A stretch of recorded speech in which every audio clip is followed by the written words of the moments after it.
My dear friends,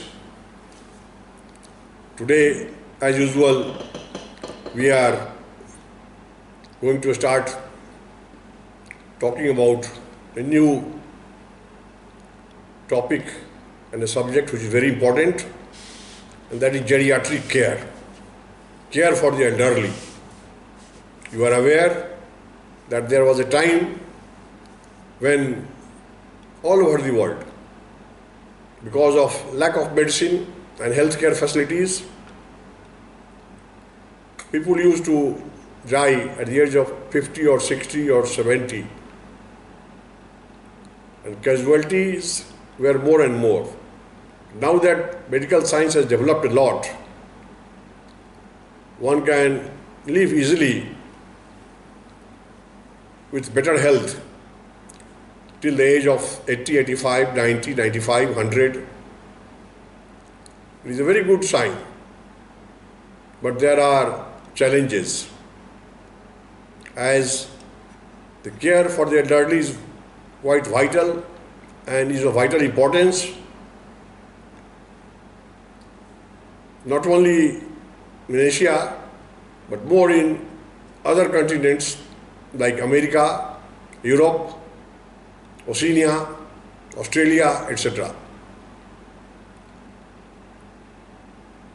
Yes, in Asia and Africa, still people believe in the family system, but there also geriatric care, education and teaching and knowledge of care for the elderly is badly required. So what we want is a competent cadre of young professionals, boys and girls, who will have effective training at certificate level, diploma level, post-diploma level, or for that matter, non-formal, informal education, besides a regular and online bachelor's, master's degree. And those who really do major specialization can go for a doctoral program leading to a PhD and a postdoc program leading to a DLIT or a DSc, etc. But what shall we teach there is the major concern and issue. In this connection, we will have to really diagnose the problems to be faced by the elderly people. And in that context, whatever are their problems, whatever are their constraints will have to be taken care of by including those topics and subjects in the curriculum. For example, the aged persons, elderly persons need proper counseling. So there has to be a curriculum for geriatric counseling.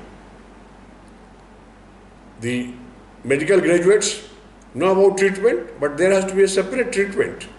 The way there is a pediatric care, which is different from the general care for the adults, accordingly for the elderly people, the medical dose and medicine dose will be different. So geriatric medicine is also of vital importance. Then we have to know of the geriatric sociology. We have to know their minds. We have to know what is thought by the society, what they think about society. We have to also know about geriatric psychology. As we know about the child psychology or animal psychology, we have to know about the psychology of the elderly people because they think differently. Bearing that in mind, unless we have a fairly good knowledge of geriatric sociology, it's very unlikely that we are able to really take care of those elderly persons.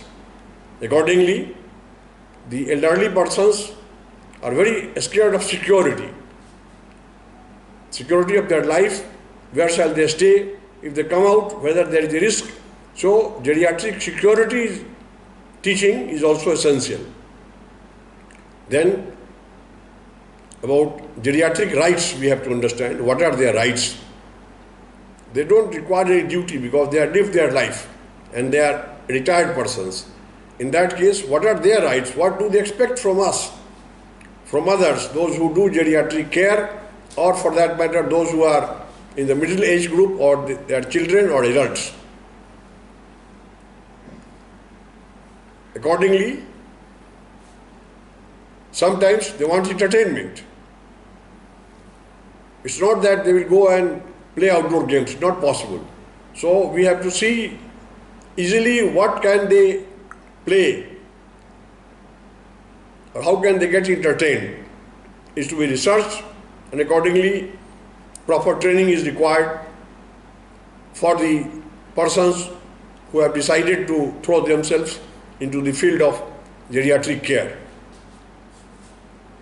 Then most of the persons in the world, they do some sort of meditation or worship, irrespective of their religion. They may be Hindus or Christians or Muslims, or for that matter Buddhists, or maybe a Sikh or a Jain or a Confucius or a Zoroastrian,